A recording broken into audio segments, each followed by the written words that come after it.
Detective Lieutenant Richard LeBrun, Nassau County Police Department. We have scheduled this press conference to discuss details of an active shooter and the subsequent apprehension of the subject.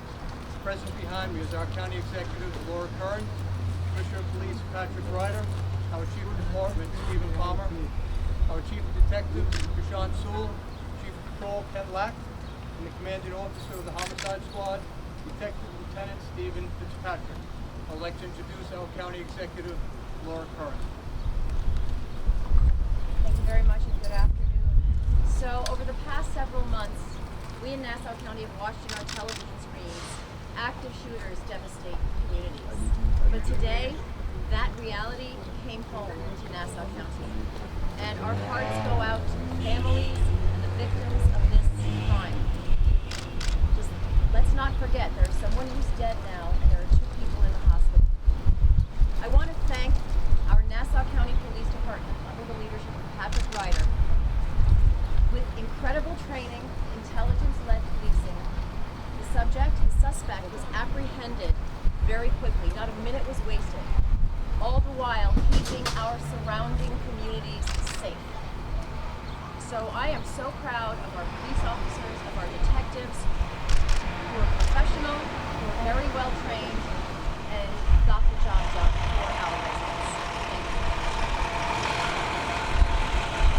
All right, going briefly again how we went down this morning and tell you where we are as far as the arrest that was made.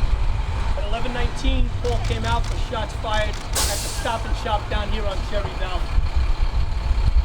When the subject had shown up to work today, he is an employee there, and his name is again Gabriel DeWitt Wilson. When he showed up to work today, he went straight down to an office on the 2nd floor. At that time, he shot a male and a female victim. Both of those victims are recovering now at a local hospital. And then he went down to a second office where he shot and killed one of the managers of the building. He then fled that location. He came out to all of you. We gave you information of the description. Calls started to come in. We locked down immediately all of our schools in the area. The calls led us to 100 Terrace Avenue in Hempstead. Our SWAT unit, our BSO members, got out there, were out with the patrol and the Hempstead PD. They surrounded the building. They went in very tactically to keep everybody safe that's in that building. The subject tried to flee down through the 1st floor. He was then apprehended both by the Hempstead and the Bureau of Special Operations here in the police department. There are no injuries to anybody. The subject is now under arrest and the homicide investigation will continue. Again, as you heard from the county executive, too often we sit here and we talk about active shooters that happen around the country. Today it's in our backyard. We're going to do everything we can to help make sure that we prevent this from happening again. But it's the community that's got to come forward. It's the community that's got to talk to us about people like Mr. DeWitt and tell us if there are concerns that he has. And then we'll go out and follow up and investigate that. We will have more on the story tomorrow after we finish what we have to do tonight, finish processing the scene, and our homicide guys do exactly what they do best and investigate the rest of this. Any questions? Madam Commissioner, we do not have a motive at this time. But he's a current employee. He is a current employee. He does have a small criminal background. I don't have the background with me. He's also been taken once before as a mental aid here in Nassau County. Commissioner, are you requesting federal help or assistance from the White House, President Biden? Have you been in touch with them? I got to tell you, we've been too busy trying to capture the gentleman. We have reached out to the FBI, the NYPD, and let me tell you something, the NYPD is one of the greatest partners you can have in law enforcement. They've been very helpful with us with gathering information. The FBI, we will be speaking with them and the U.S. Attorney's Office. Do you know anything about the gun and whether it was legally acquired? A weapon on him when you found him, and what was his job at? So at the job, he was one of the gentlemen that collected the carts in the lot. The weapon, and there is still more activity at 100 Terrace. It is secure. Everybody is safe. We have to now conduct our search warrants at the location. We don't know what is at that residence. Of course, he had a weapon when he was here. We believe it was a small handgun. Is there any relationship? Was there a falling out or something that he was seeking revenge over? We'll have more on that tomorrow. That's an ongoing investigation. We have to speak to our victims in the hospital.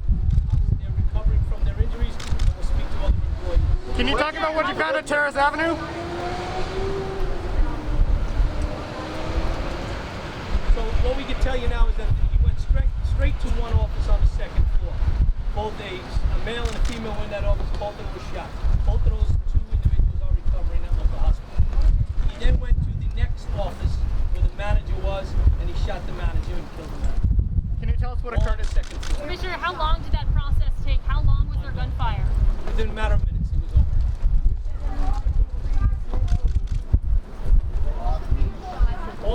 All the people that were shot were employees. There was a lot of people shopping in the store, in the parking lot. The 5th Precinct did an outstanding job getting those out, controlling that flow of people to get them controlled access, get their information, and many of them are now witnesses to what they heard and saw. Where were the 2 people who survived shot?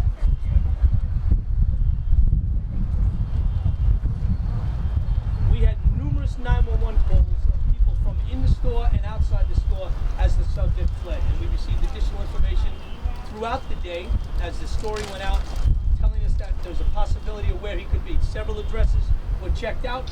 The one that turned out to be fruitful was the 100 Terrace Avenue. He has multiple addresses. We're not sure where he actually resides. Have you spoken to? He was treated once for a mental health illness in Nassau County. That's all I have at this time. Okay, Have thank you you. spoken to the Thank you governor? very much. We'll have more information for you tomorrow. How did he get out of here?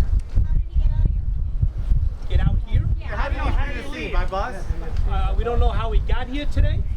We don't know how he left today. We know that he left on foot originally, and then he went westbound originally on the turnpike. Did you Okay, speak to thank the you governor? very much. Did you Thank you. speak to the governor? Thank you, guys. Thank you very much. Fired recently.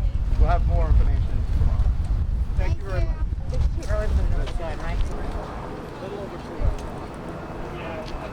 And he's alive.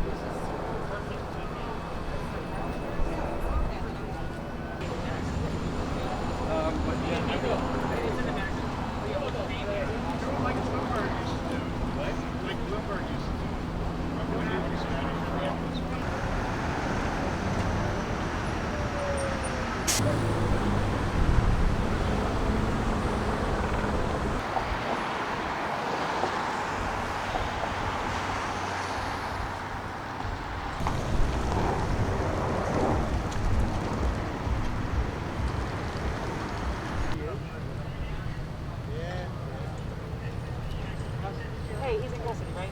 He was there like maybe the first night. Yeah. And then It's been a lot. then they bring the kids in the next.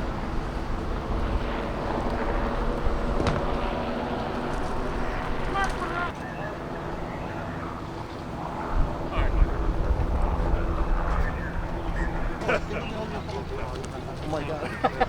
Well, where are you on your shots? Where's Shimon?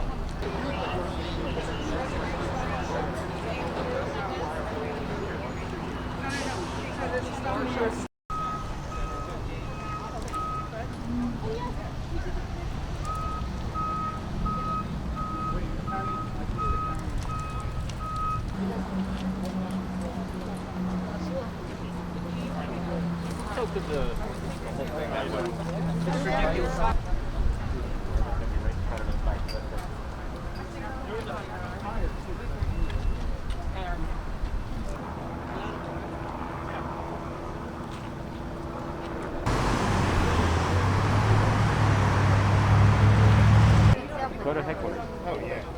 Go to headquarters. Headquarters. I got to bring him there? Right across from the arena. We have John Williams at headquarters. Sure.